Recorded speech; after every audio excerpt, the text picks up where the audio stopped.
Dr. Jonathan Sandi, flag bearer for the National Unity and Reconciliation Party, NURP. Dr. Sandi is here to talk on his plans and what he wants to achieve if he becomes president of the Republic of Sierra Leone. Good morning, Dr. Sandi, and welcome. Good morning, Lamrana. Good morning. It's my pleasure to be here. It is a pleasure having you. So, congratulations on becoming the flag bearer. Yes. The NURP, you are contesting for the presidency for the second time. Yes. What has changed within the party itself? Because, you know, most times people have to hear about political parties when it comes to elections, and afterwards they're gone. How were you elected? I think let me take this opportunity, first of all, to thank AYV and all the media, whether print or mass media in Sierra Leone, for over the years having stand with the National Unity and Reconciliation Party. And as you know, 2018, we were one of the new kids in the block.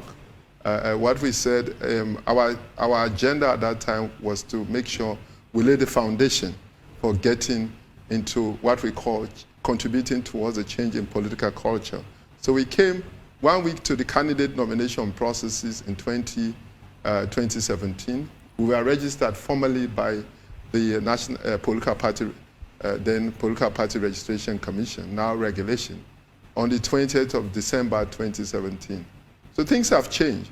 Since that registration, we came in as the new kids in the block 1 week to the election, but we were able to lay the foundation gradually. We know change in political culture because, as we know, our slogan is cut across. We say we don't tie with Mendy line versus Stimney line. We want to see how we contribute towards a change in the political culture. So culture doesn't change over time. It takes a lot of time to mature. But I can tell you, from 2018 to now, the National Unity and Reconciliation Party, political ideology, shared vision has matured to the extent that our second national delegate convention, I'm very grateful to Allah and God Almighty that it went on very successfully. Imagine for 3 months we have been involved in the lower level election. We have not done our convention as other traditional parties we do. We have followed the rules and regulations laid down, procedures laid down by the Political Party Registration Commission. We did some mistakes. For example, when it started ward level election, the PPRC would say, "Well, we are not tell we." So we had to reverse and go and start again. Last 3 months, Lamrana, we have been, but what is very significant, what gave us this momentum was last year, AYV and many other, since 2019, we have been celebrating January 18, which is defined as in a Truth and Reconciliation Commission report, recommendation 8, as a day of national reconciliation. And the question is, when celebrating the Day of National Reconciliation, which is synonymous to our party, you ask the fundamental questions. Are the victims of the war, are they in a better situation today or worse off? Those who were sexually abused during the war, the women, the amputees, the orphans. So we have managed to work with those demographic patterns, including youths and young girls who, I'm sorry to say this, many of who have resorted to commercial sex trade, and they have direct link to the post-war situation. So in that momentum, that has helped build the foundation for the National Unity and Reconciliation Party. What's the ideology on what, ideology was the NURP formed, by you or the founding members of the party? It's a shared vision. First of all, we are promoting, our ideologies around promoting the implementation of the TRC recommendations, the Truth and Reconciliation Commission. Remember, I was Chief of Staff of National Security with President Tijan Kaba. Of course, I'm sure you have the institutional memory. When I left the shores of Sierra Leone in 2004 and 5, after we completed the war, on January 18, 2002, when Tijan Kaba, late President Tijan Kaba, went to Lunge Airport in the midst of the African Union, the United Nations, ECOWAS, and all the parties to the conflict. Major General Paul Kuruma was there, and then in proxy, Fode Sanko wasn't there, but there was Colonel Issa Sise. He declared the war over. I mean, that was significant. And I was part of that journey, moving Sierra Leone where President Kaba led our nation in terms of the conflict transformation spectrum led our nation from conflict, from war to peace. So after that situation, I left in 2004 and 5, and then was part of UNDP here. But what I know very well, I haven't gone through that conflict transformation part in terms of moving from war to peace, to post-war recovery, peace consolidation, and then post-war reconstruction and development, and laying the foundation for sustainable development. I think that trajectory, we have missed something. And I knew, having worked with Tijankaba and that regime, the Tijankaba regime, for almost 7 to 8 years, to a decade, with that institutional memory, while I've been sitting back in Nairobi or in Geneva and then in Switzerland and many places where the UN has been rotating me, I kept saying to myself, are we missing something? Remember, after the TRC, Bishop Pompa, J.C. Ompa, published the report in 2004, a lot of the recommendations were made, and the commission was suddenly closed down. In other words, after investigation and publishing the report and recommendation, most of which were related to what were the drivers and root causes of the war. Bad governance, corruption, wasteful spending, gross human rights issues are all in that report. So Sierra Leone went into war because of this thing, one-party state. I mean, you remember those things. I'm sure you were small boys, but we suffered a lot in our generation. To the extent that our generation were either at some point where we had our generation, at some point, Sierra Leoneans had different names. Either you are IDP, you are a combatant, or you are a refugee. There was nobody who wasn't part of that. Is the ideology of NURP centered around security, the TRC recommendation, its implementation, based on your background as someone who's worked in the security sector? Is it, this is Dr. Sandi's idea, this is what I want to push, rather than a collective ideology of which you have different ideas of different people to lead or to change what they think is not right for the country? It's a shared vision. Yes, somebody based on my own institutional... PODS is your personal... Yes, somebody based on my own institutional memory. I mean, in any command structure, if it's command and control, you must have a lead. Somebody, my job has been to facilitate that. Remember, you know, we started when, part of the thing when I wanted to, but I have to be honest, when I wanted to transition to a national politician, to say, I remember when I was leaving for the UN, on this corridor of State House, His Excellency President Tijankaba called me. I was hesitant to escape. Imagine you have been trained to lead, I must confess, the nation's intelligence services. And I was losing that. So I was very panicked. So how do I manage my transition to go to the United Nations when I got the job? But he gave me courage, come here. He said, I know you, when you go to the United Nations, do as I have done in my life. He said, I was in the civil servant, I worked up to 1967, 68, and I left for the United Nations. But I made sure when I retired, I came back to put Sierra Leone, to move Sierra Leone from war to peace. So I want you, at some point, think about our legacy.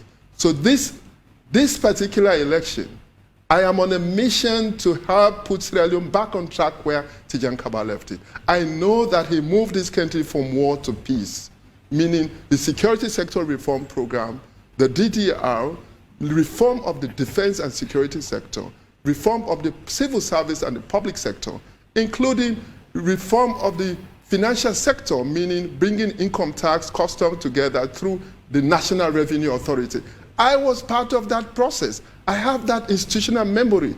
And therefore, however, since he left, we have seen multiple and complex challenges coming back to the nation state between former President Ernest Koroma and now this regime headed by His Excellency Brigadier Madabio. So those gaps, the root causes of the conflict, which are outlined in the Truth and Reconciliation Commission, I've started seeing these things again. In fact, now it's worse. We are seeing identity politics, tribal and regional politics has hyper. We are a highly polarized society now. And on the basis of my knowledge, having served the continent, I just came 3 weeks ago from Libya. I am leading a project there on political mediation. In May, there's what we call National Political Dialogue in Libya. Currently, I have a split life. While I do national politics, externally, I continue to supply Africa as well. I am currently the chairperson for the African Union Peace and Security Council. So when I go to provide support, at the regional and continental level. I see these things. 2 years ago, I led the process in South Sudan to give South Sudan what we call one peace-building strategic framework, where I was anchored in the Ministry of Peace Building with Dr. Stephen Coyle, the minister himself, tutelage him, coach him on how we can put South Sudan on track. The same situation in South Sudan where electoral competition has become the meal ticket for tribes, the Dinka versus the Noel, the Bari, and the Achole. So now in South Sudan, for example, Lambrana, you will see, apart from President Salva Kiir, you have 4 vice presidents based on each tribe. Identity politics is part of this. Rwanda, we saw the situation in Rwanda between the two in 1994 that led to the genocide. We also saw in 2007 and 2008 what led to the conflict in Kenya between the Kikuyus and the Luos, when it was Raila Odinga versus the same is ongoing in Ethiopia between the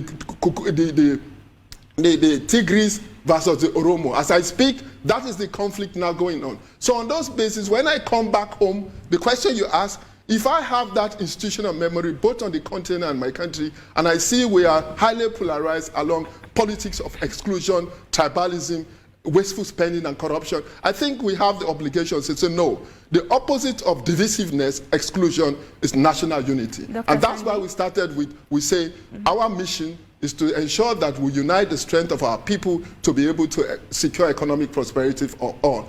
Without national unity, we cannot secure or benefit from the national resources we have in this country. And that is my mission, Sandy, and that's the mission of the here. National Unity and Reconciliation. Thank you. Let me come in there. Of these institutional reforms, in one of the interviews you did, I think it was back in 2020, you made it clear that on the institutional reforms, you have plans to move the country from what you called public administration to public governance. What's the difference between that? There are two differences. You know, my master's degree was in public policy and management from the University of Manchester.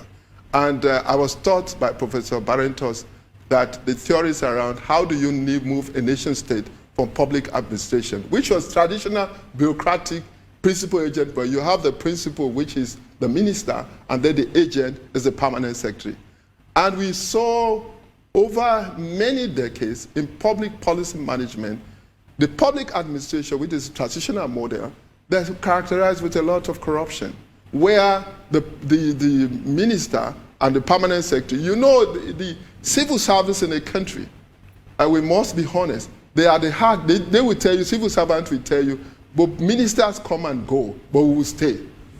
So therefore, you will see a genuine minister come in every nation state, and then what you saw in the past, and even now, the permanent secretary or the director general, who is the vote controller, will tell you, Mr. Minister, you fear not do, you shouldn't do. The main source of, I come from national security and I deal with economic intelligence.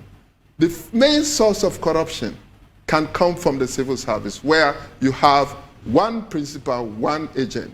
That we call the principal agent theory, where the minister, that's the public administration, where the permanent secretary is the big boss. But what new public governance is saying, you need to move the state from public administration, which is between the minister and then the permanent secretary, lack of accountability, transparency, to involve public governance. Public governance is a Venn diagram. Here you have the state, the role of the civil society, the role of the local government decentralization. But at what point do they interact? How does media interface into that? So, because these are all instruments of national power. The 5 instruments of national power also involve the media, the journalists, the civil society, bringing them to the space. When I was taught that model, how do you move a state from public administration and public governance? It helped to build trust in state institutions. The nation state itself is small. If you check our current civil service or public sector number of personnel, it is not up to 50,000 to 100 or 200 or 400, 1 million. We are 8.2 million people, but our civil service cannot be 1 million. In that context, the nation state is small. So how do you ensure that non-state actors, such as you, can be involved into that policy-making, decision-making, so that we can build trust and deliver services for the people, public goods that could make. But if you leave journalists out, you leave civil society out, you leave the local traditional authorities out, you leave the youths, you leave the amputees, you exclude them, the victims of war, then you are not achieving public governance. Public governance is about the state and non-state actors. Then they can trust that the state can deliver services to the poor. At the moment, electricity is a problem. Data, you don't negotiate with people. You just say, okay, today I am increasing the data for mobile phone and engage people in public governance. That's what Tijan Kaba called inclusive governance. Speaking on trust in public institutions, I want to take your attention particularly to the judiciary, which was part of the TRC report. Yep. There is this huge lack in trust in the judiciary. If you win, let's say, this election, what are some of the reforms that you think would be necessary to be made in that particular area? First of all, I have my vision, I'm sure it will be declined this week, what we call the JPJ Big Six agenda. I hope the Big Six agenda. Okay. I'm coming with a Big Six agenda. How do I see the future of Sierra Leone? The future of Sierra Leone I want for my people with a shared vision along that Big Six agenda. Number one is to enhance national unity. You know, I think the core challenges now, as you all know, we're highly polarized along ethnic identity politics. 8 speeches for each one. So at what point do we enhance political cooperation among the 18 tribes and 17 political parties we have? And I will do that through, we have discussed this with Lambra and many, the 21 years after war, we have not been able to complete the National Constitutional Review process. For God's sake, that constitution, when we were in Leone, was agreed by parties to the conflict that it should be the new state building project for Sierra Leone. The 1991 constitution, we all agree, made us a one-party state. Too much power in the hands of the supreme authority. The independence of the judiciary is not there. In Kenya, for example, when we facilitated the 2010 National Constitutional Review process, it was made clear the judiciary should be independent on its own. The appointment of the Chief Justice, for example, is televised nationally. AYV will put us here on whatever, and people listen to the interview when they shortlist. I will do that. I will facilitate a process where the Chief Justice and judges, when they are being recruited, it will be an open thing so that people, the media can facilitate that. Then we get the best Sierra Leonean to do. So that it could not be a top-button approach. But at the moment, as you know, the 1991 Constitution, Lambrana and my dear sister, it is highly convoluted, where power is centered on one person. For God's sake, the Constitution, some people tell me, the Constitution is sweet. It's not about sweet. It's about making sure that we build trust and relationship among our people. So what I will do clearly, under that, I have defined in what I call the Big Six, number 4 agenda. But let me go back. Number 2 is really about fixing the economy. If we are not together, that's why our priority, as our ideology say, the national unity and social cohesion building. When we are together as a unit of effort, the fishermen call it catch per unit of effort. No fisherman will go without horsepower, without the boat, without engine and that. So they put things together and then they catch it collectively. So we, as 18 tribes, 17 political parties, I want to facilitate that process where we can enhance political cooperation to secure the new constitution. And I will empower, I will make sure I take back the constitution process to the Law Reform Commission. The Law Reform Commission was established by Act of Parliament. Why did we remove the constitutional review process into a committee? That is a top-button approach. I want to facilitate a bottom-top approach where Sierra Leone will be inspired. The constitution-making process is not an act of parliament. It is supreme rule of law. And one of those issues will be the judiciary. Second, fixing the economy. The economy is not working for every Sierra Leonean. We know that. The amputees are being excluded. They tell me, Pa, you name not come. When they go to some of these institutions, whether it's NACSA or not, we have been excluding them. These guys died for democracy. Their ones were chopped. They say, Etina, when I go vote for Tijan Kaba, we are going to... This is what happened. Why are we so wicked? They have been excluded from the economy. And therefore, we know the economy again, we know the economic crisis, cost of living, high economic hardship is there. I will not leave public policy prior to fix the economy. There I'll do free education. I will make sure our national investment, our national consolidated fund, public priority will go towards fixing the economy. Number 3 is to increase food production. I want to invest more in agriculture sector to make sure that crops, livestock, and fisheries, we have enough. A country that is hungry, people do not have resilience, they are hungry, they are not. Sierra Leone have suffered a lot. We need to reprioritize our public policy priority that can increase food production, and then people can. Research, UNDP, and many others show that Sierra Leone have 75% of our population are basic consumers. We are not producing.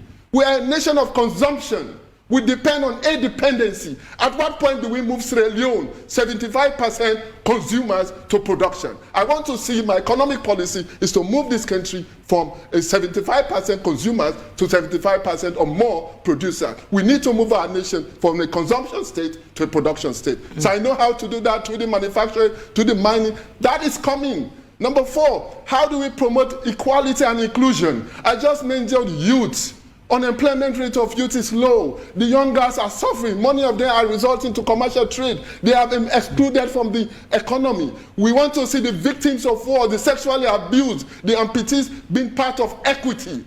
Research have said 10,000 leones each Sierra Leone make through the National Revenue Authority. 10,000 leones. By research by Oxfam, UNDP says 46% of that 10,000 leones goes to the rich. That is the political appointees and the public, the politician, with the political elite, we consume 46% of that 10,000 leones each, which means only 16% goes to 50 or more % of the population. That is 1,600 leones is what gets out of every 10,000 leones. Look at the income inequality. The income inequality between the rich and the poor is very heavy.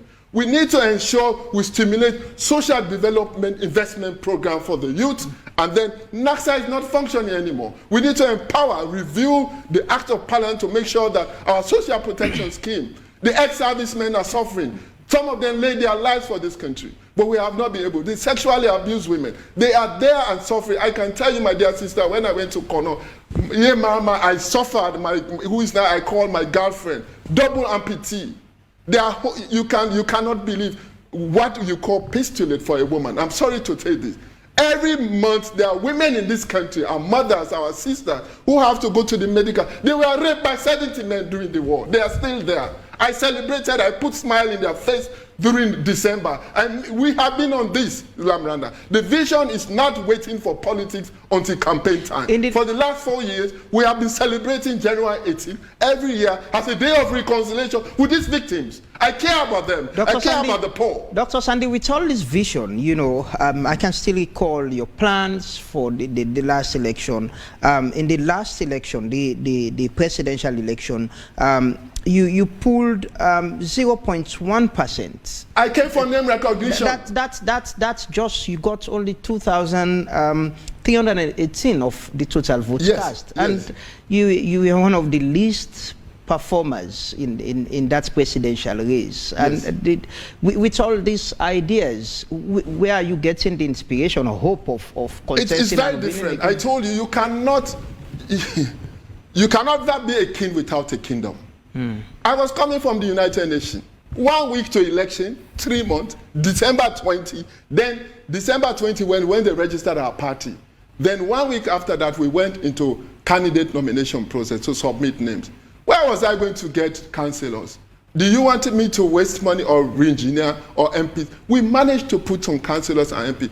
But as I said, I was a new kid on the block. I didn't even go to my village. What has changed 5 years? Things have changed. I've been to Moyamba, I've been to Bo, my mother's land, everybody know. I went to the village in Koyama. I've been to celebrate traditional authorities. I've gone to my grandfather's grave and say, I'm here to battle for redemption of the soul of the people. I want to come and ensure I live permanently to put Sierra Leone back on track where Tijankaba left it. And people are listening. Now, 1,200 delegates were there. Ask your staff, they were there. This is different. We now have wards, 446 wards. We now have constituencies, 132 to 35 constituencies. We've done election. We now have districts, 16 district delegates were here. Then we now have the national executive is functioning. So the national political infrastructure that will respond to bring more votes is here not to stay. So what I'm saying is, are you into this to win, or you still continue with the name recognition? You want to be known. No, the investment Ramranda we are putting to the look. I have a clear, none of these candidates that have coming up has a clear campaign message for this thing. I'm the only guy who have said I will move Sierra Leone from where we are, from consumption to production. I've also said we'll promote equality and inclusion, which is exclusion. We are excluding certain vulnerable populations. I've also said we'll rebuild public trust in our police, in our ONS, in our security. Judiciary spoke about. I'm ready to make sure we rebuild. We used to call it force for good when I was in State House. The police reform, which was linked by the security sector reform, which I led and contributed with my colleagues in State House, we will make sure we rebuild that trust. The police partnership board is not working. The concept of community policing, which you interact between society and then the police, that level of trust is reducing. You saw what happened in McKinney. How are we engaged in what we call community police strategy? I am bringing back a process of this. I'm very sure that people will listen to me. What's your strategy to win this election? Because it seems the messages are the same. We've spoken to a lot of, yesterday we had the NDA flag bearer here. It was the same issue. Address unemployment, national reconciliation, and all of that. So what's your own strategy? If you read the manifesto... My campaign message is simple. It's about putting Sierra Leone back on track beyond politics of exclusion and corrupt regimes. Okay. That's my message. And that is what you think that's what I'm campaigning on. And I'm campaigning that I say I'm qualified, I believe I'm qualified, experienced to offer 6 policy priorities. It's clear. I'm not mixing on them. Unemployment is just a sum. It's an outcome. I said the country challenge right now, we are not together as a nation and a people. First priority is to ensure facilitate dialogue and make sure we bring Sierra Leoneans and make sure the only way we can do that, one priority we can do that, is to make sure we've completed the constitutional review process and send it to referendum. And that takes minimum 1 to 2 years. I know I've supported, facilitated through UNDP in Nairobi constitutional. We need to inspire Sierra Leoneans. Sierra Leoneans are not inspired. They are resilient. So that's a clear message. How do we enhance political cooperation among all tribes? It's unique. There's nobody that. Number 2, I've told you that when you do that, then everybody can be together to fix the economy. I've said the monetary policy, the exchange rate. I am an economist. That's what I do in Fulbe College. That's the campaign message. That's the campaign message. Macroeconomic, IMF and World Bank, which other candidates have studied all throughout the Central Bank, cannot work. Quickly before July comes in, what I'm asking is, what's your strategy to get the votes? The message, this is the message you gave the last time. This is the message other candidates are giving, all our flag bearers are giving out there. What's your own strategy to get the votes, to increase your vote from 0.1%? Let's be straight. Look at the billboards. Where's the message there? Talk and do. There's no message here. I'm talking about you as a candidate. When you do my message, can I, as a politician, it's a game theory. If I give my strategy on the year, you work on it. Let's be honest. I said I want to campaign on fixing the economy, rebuilding it. That's my plan. Number 4, I told you I want to make sure we rebuild public trust in state institutions, which is diminished. Lastly, I want to see how we can intensify our international engagement to ensure that we improve, we promote foreign trade investment, we make sure it's a business, we attract foreign direct investment. Those are clear. Having put those agenda, it is clear to me that no other candidate have the ability and skill to manage Sierra Leone domestic and foreign policy needs. This is what I do. So Sierra Leone cannot survive. We live in a world of interdependency, globalization and regionalism. Around the Mano River Union, we have 4 member states. ECOWAS, there are 16. And then you have the African Union, which has 1.3 billion. The question in my head is, Sierra Leone having worked on the continent across and everywhere, how can Sierra Leone, 8.2 million people, survive in a world of interdependency? That's what is in my mind. Meaning, for example, after the war, when Sierra Leone was put after war, most of the things where our economy has come, cost of living and living working conditions for people have come down. They have been influenced by external shocks. 1, Ebola came in 2013 and 14. Number 2, we see COVID-19 came. Now, for example, I know what is in the sub-region. How do I reduce the risk and uncertainty associated with violent extremism and terrorism, which have started?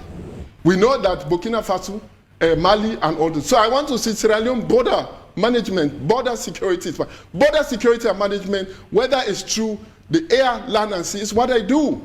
No candidate can offer border security and management. The threats and survival of Sierra Leone depend on the risks and uncertainties, whether global health crisis, Ebola, COVID-19, and now we know small arms and light weapons. I was regional director for small arms and drugs for West Africa, based in Bamako for 4 years. So I know that the threat to our survival with our fragile institutions, the law reform, the law enforcement agency and the criminal justice system, they are weak. So I have the ability to fight even to the threat to our economy. I'm coming with an economic security agenda. And that means the threat and risk to our economy is wasteful spending, where it's state capture, organized crime, and laying the foundation for financial corruption. I have the skills to empower the criminal justice system to investigate, prosecute, and convict people. We will jail people. The anti-corruption should not be about recovery.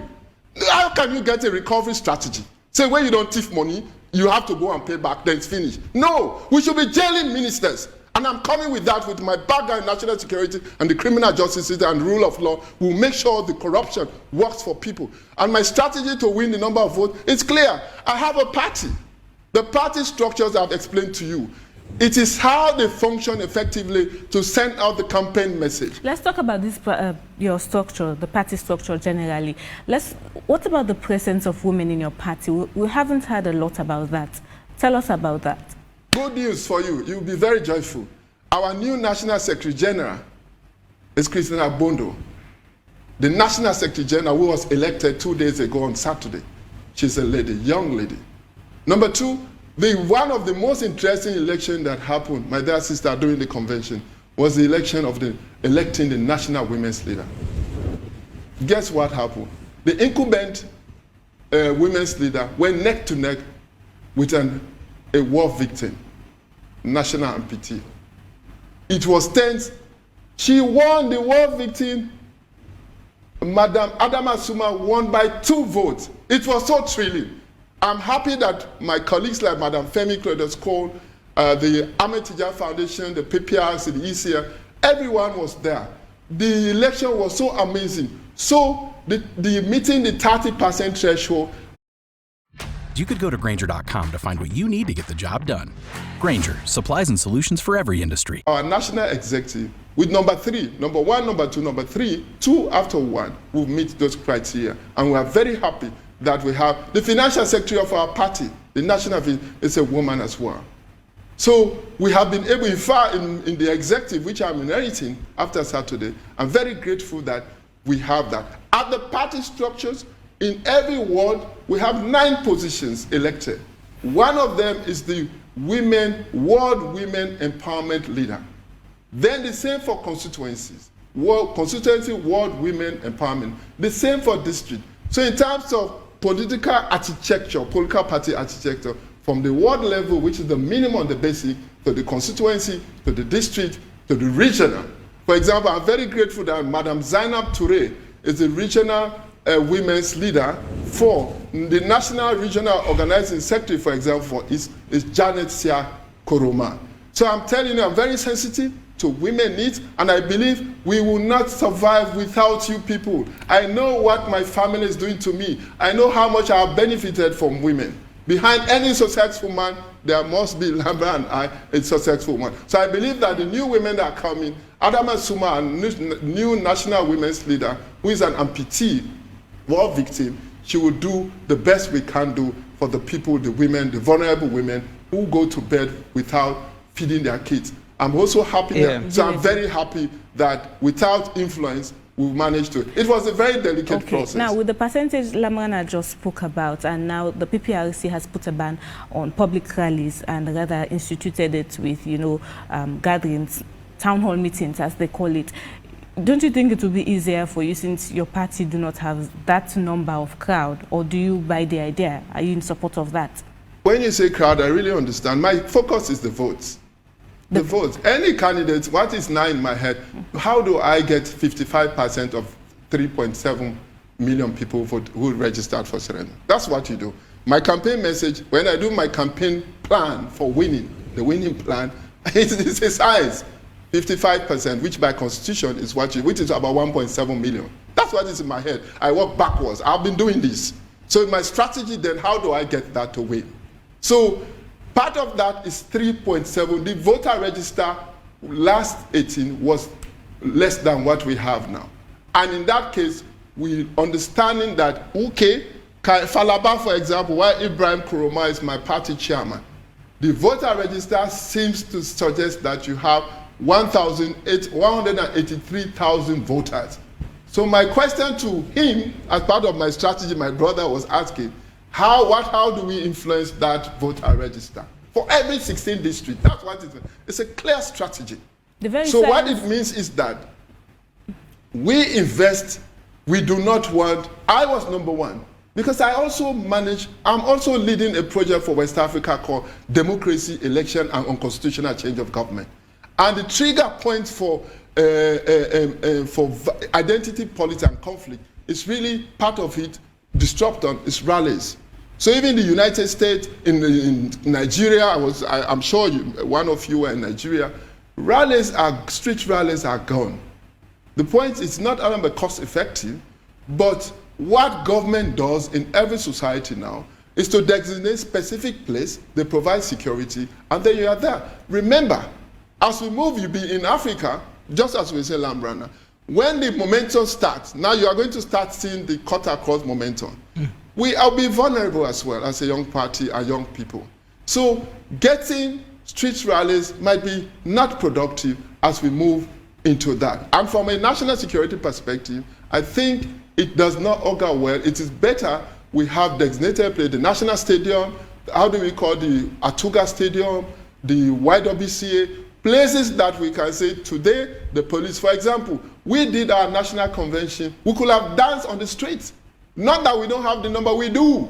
But we went to Culture Radio, the conference center, outside Grafton, and the whole compound was ours. Eat and drink, dine, play music. But I think it is better for preventing elections, electoral and political election violence. It is better we have the designated places so that we can manage that. In fact, do you know in our Public Election Act, Ramdanda, T-shirts to give, like for example, people know my party. When I go out, they say, sir, now that cap we want, now that T-shirt. I said, no, we are not a party for T-shirt and caps. It's a crime, it's a criminal offense by the Public Election Act to give T-shirts and flyers to person free. I give it to my staff, my party members who buy it, who put it on, but to influence people. So rallies, T-shirts, flyers is gone. We should be looking at public policy issues that people can solve that. That's my own Let's take. take a few comments on our Facebook page. Then we'll take summary. Then we'll come back to you. To continue the program. This one from Anes Barimon is saying, Mr. Sandi knows the issues of this country. To be honest with you, his policies are all outstanding. The other one says, it's from Swissman, Dr. Sandi. You worked in the United Nations. Did you ever extend your hand in our villages like Moyamba and Bo, like to help your people with water, school, hospital, and education? Ronald Beresford says, Mr. Sandi, your party and the other parties together as a coalition can only be the way forward for Sierra Leone. Instead of the two oldest parties and that the powers are equal, then Sierra Leone has a chance to develop. Otherwise, it's business as usual. Ibrahim Salam Kaloko says, this man has a prophetic idea which is caring for the less privileged people. May Allah grant him victory. Fode Bundu says, anyone can have a very solid campaign message, but the chances of voters that have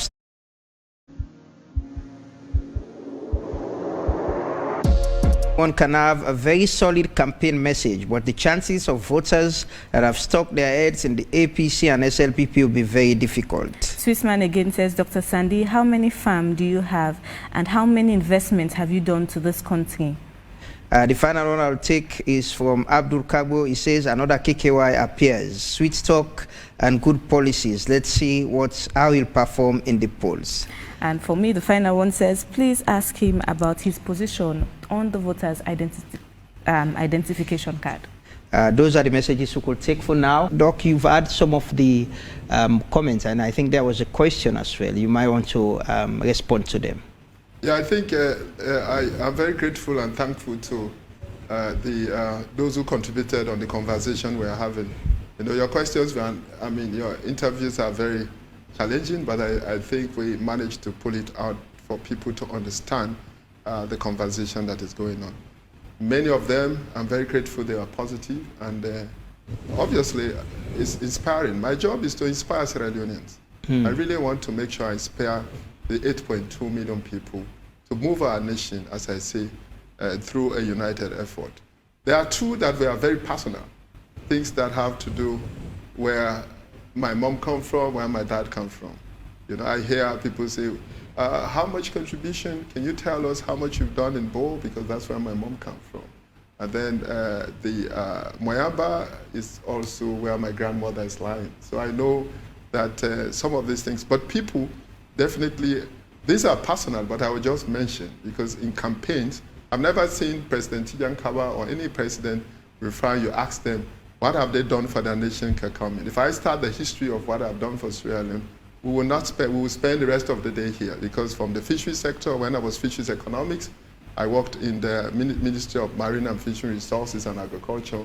I know how much we mobilized from Conakry, from Yeliboya, from Godrich, from Tombo, Chenge, along the west-northwest coast of Sierra Leone, contributed a lot through a revolving fund, which was 300 million pounds, 300 million European Union, based in a revolving fund, which we are supporting fishermen, communities. So there are a lot of, when I was head of UNDP here, as head of governance, justice, and rule of law, I did a lot of projects again to post-war reconstruction, development, particularly in Moyamba. For example, the Justice Sector Development Program, I personally influenced how it could start with Moyamba and Bo. Not because I come, because I also went to school in boys' school, Mabroka, Tonkolili. My family is from that end. So the ideology of a cut-across thing is not centered because where my mom, because I was, for example, I was born in Kono.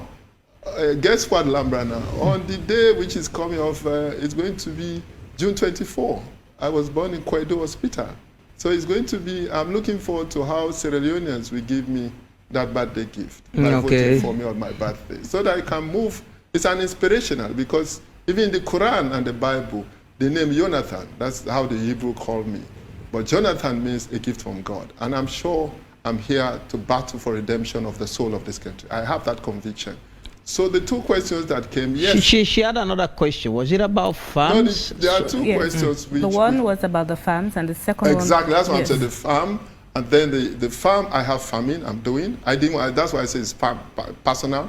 But you're public. People want to know. I want people to know that I have started this 3 or 4 years ago. I hope FAO colleagues are watching.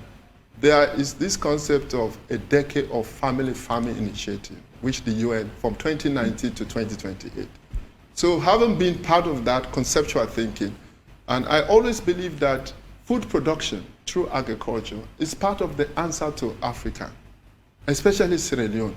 Okay. We need to produce what we eat. Import substitution cannot help. So with that concept, from 2019, after the election, I have been down to Teyama, to Mbaumo, how do you call Pendebu, Mbaumo, Boli land, we have that. That's why I come. So I'm doing farming, let me call that. So the people, even my farm supervisor, I'm sure he's online, PC Farmer is a young, PC William Farmer is my farm supervisor. My elder brother, Henry, also does the same in my motherland, in Kwayama.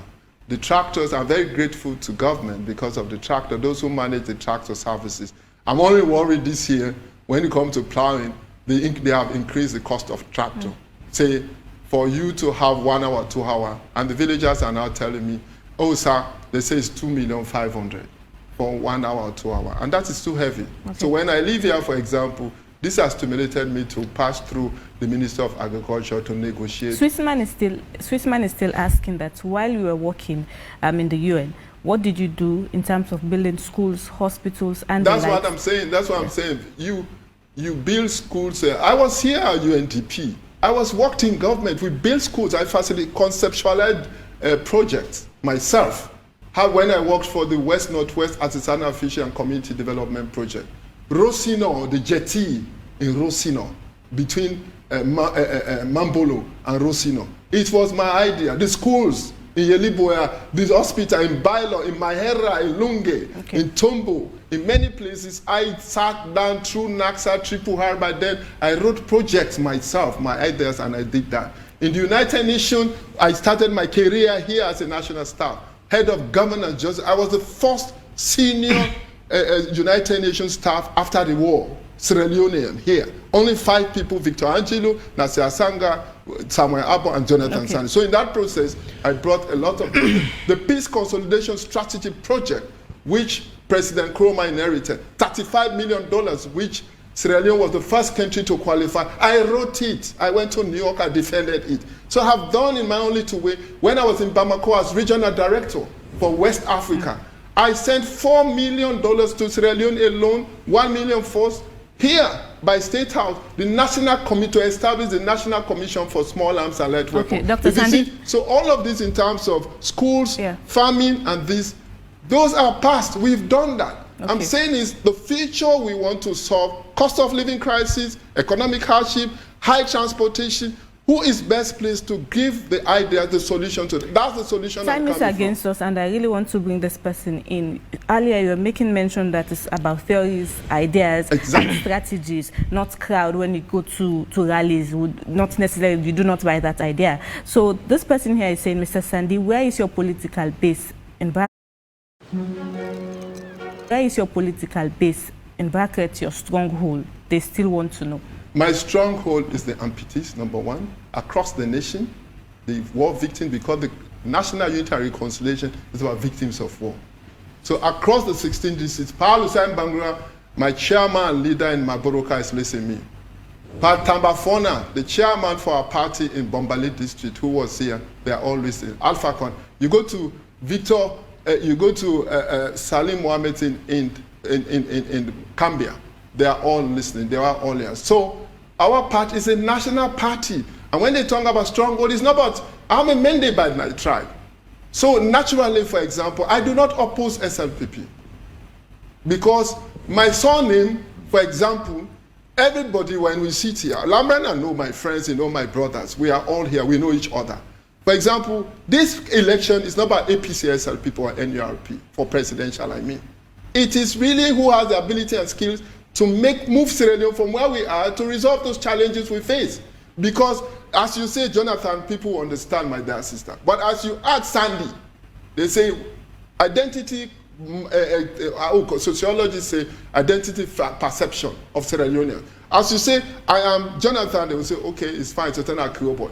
But as you say, put Sandi, they say, it's SLPP. So that's how we have fixed our country. As you say, Ogbula, you say Oture, those names are associated, we have fixed them, Tula, Ogbula, Toli, to the APC. We need to unravel that. That's what I'm working, the ideology you spoke about, cut across. We need to overcome the identity, ethnic, regional thinking that we should not be campaigning or voting based on Mandela versus Knight. No, we have passed that. A nation should go back. So when it comes to base, I can say, for example, okay, now I'm going to my village, I'm doing farming. It's a base. I can say I'm going to Bo, my mother's home. I'm a Mende, the tyranny of numbers, we are 31%. I can capitalize on that. I can then go, I'm seeing it coming. But I do not want to say, when you say cut across, I mean sincerely, I went to school in Mabroka, I was born in Kono, I went to school in Masanke, primary school, I worked in the fishery sector in the north.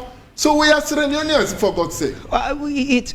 It's around 75 days now to the June 24th elections. Yes. You've still not prepared your manifesto yet? No, everything. I just gave you that. No, you just explain your plans. You just everything is said, and next week you will see another wonder. Okay, so the other wonder is we are displaying our manifesto. But besides manifesto, you'll be launching your manifesto next week. Is that what maybe you're saying? A joint manifesto will come. A joint manifesto? Don't worry, it will come. You are talking about political strategy.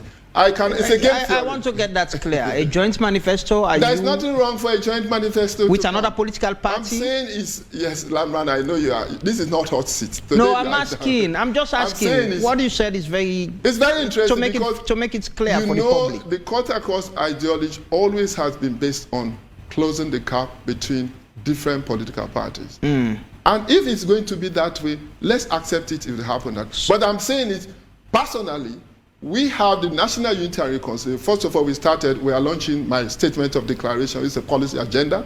Then the manifesto is ready. If that's what you want, my guys. Are you in alliance with? Are you in talks with political strategies when they are mature? Press releases. a media advisory note will come to your office. You are a manager. It will come to you. Wait for a minute, it will come. No, but you mentioned passively that we should expect a joint manifesto. So I want you to make it very clear to the public. People are watching and listening. No, but I am not here to talk about a coalition or a strategic alliance. I'm here to talk about the beautiful convention we have had, the political platform we have. She's asking what is our base. Those are the things I'm discussing. When we reach to that stage, Lamrana, obviously, as a younger brother, how do you fund your campaign? Through membership dues, through donation. I mean, this is an opportunity. I wanted to conclude with that. I'm very grateful to some of our diaspora members, brothers and sisters, who, beside my own resources, our party resources, because of the economic hardship, where can amputees and war victims, youth and women, who are unemployed, the majority are part of my party. But I'm very grateful to our brothers and sisters in the diaspora who, in their little way, have been contributing small to our project. So after this, what you should be asking us, the government, we manage the new political party registration act. Guess what happened? We managed and put that to place. And like the African Union Charter on Democracy, Elections and Good Governance stress, Article 3 say, every government should be providing subvention to political parties, so that political parties are not civil society, we are not media entity, we are not private sector. NURP is not owned by Jonathan Sandi, NGC is not owned by KKY, my brother, PMDC is not owned by Charles Magai, Femi Clodosko do not owe UP. But what we are doing is clear ideas. We kill if we don't support multi-party democracy. Guess what? Subvention achievement was put in that. The chairman of PPIC can told us the other day, when the bill went to Parliament, it was took out. They said we should not fund political parties. And this is what I'm saying. Yet we all have ideologies we want to fix this country. If we say we have moved our country from one-party state to multi-party democracy, for God's sake, international treaties and protocols, such as the Supplementary Protocol on Democracy and Good Governance by ECOWAS, and the African Union Charter on Democracy, Election and Good Governance, we say all member states should be providing administrative support to build the capacity of political parties. We are not doing that well. The Francophone countries are doing it well. In 2018, you ran with a woman. Are you going to do that? Look, Lambrana, you know me for far too long now. We started this journey, remember, before you came here. You started this journey with me. I'm very grateful to people like you. Conceptually, we started this. We used to be, women are part of this equation. Are you going to run with a woman? We did that. Are you committing of doing that as well? Lamrana, this is a decision of the party National Governing Council. I have in my mind definitely to shortlist every running mate, and priority as I did, it was only 2 candidates that did that. Rest assured, women are priority in my life. If my National Secretary General is a woman now, I'm very grateful to Pastor Tambak-Beki, who has served in that capacity for 4 years, but yet he gave off, he stepped down for a lady to lead our party, the National Secretary General of our party, and the women's leader, the financial secretary, the auditors. I think we are near that. Okay. It's a party for women. It's a party of reconciliation, inclusion, and Zulai has a question before we end. Yes, a person was asking if you have collected your identity card before I... Yes, I think thanks for the reminder. The interesting thing is, among all the candidates, I came from Mozambique and I went straight to Bo, where I grew up in Moriba town. So I have not gone because we have been busy with the national convention. But I'm sure that this week it's a priority for me to travel to Bo, to go home. I think you can never be a king without a kingdom. My kingdom is back home to collect my ID card in my mother's village. I would think I'll lie down and suck Bobby and then see my late mother's grave. So I'm going back to collect that ID card in Bo in the next few days and then come back. Because during the election, I think I'll also have to, my command structure in terms of command and control will lead from wherever I could be, but again, cast my vote in Bo and then come back home. What are your chances of winning this election? It's very great. I've told you my target is 55% of 3.4 million. Okay. So it's about 1.7 million. I've done the mathematics by district, by that, my ward. I do not have to hatch my political strategy and campaign winning, but I'm sure that I have that, and I think it is coming. The thing is, we need sincerely to go beyond identity, tribal and regional campaigns and political system. And if you vote for me on my birthday, and I'm sure it will redeem this country. This country, we have to battle for redemption of the soul of this country. And I'm here by the name of Jonathan to make sure the gift from God will overcome, or Allah will overcome that challenge. And I'm here to put Sierra Leone. My mission is simply to put Sierra Leone back on track to beyond politics of exclusion. Thank you very much. Thank you very much, Dr. Jonathan Sandi from the National Unity and the NURP. Thanks for your time.